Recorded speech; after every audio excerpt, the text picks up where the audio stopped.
അക്ബർ ഇങ്ങനെ കഷ്ടപ്പെട്ട് ഓരോ പടിയും മുന്നോട്ട് കയറി വരുന്നത് ഞാൻ ഭയങ്കര അഭിമാനത്തോടെ രോമാഞ്ചത്തോടെ സൈഡിൽ നിന്ന് വരുന്നത്. അതിപ്പം നമുക്കെപ്പോഴും വഴി കാണിച്ചു കൊടുക്കാനേ പറ്റുള്ളൂ. ആ വഴിയിലൂടെ കയറി പോകേണ്ടത് ആ പറയുന്ന ആളുടെ എഫേർട്ടാണ്.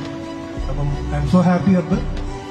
ഇനിയും മ്യൂസിക്കലി ആയാലും വ്യക്തിപരമായാലും അക്ബറിന് ഒരുപാട് സന്തോഷവും സമാധാനവും നിറയുന്ന വാക്കുകൾ കിട്ടട്ടെ.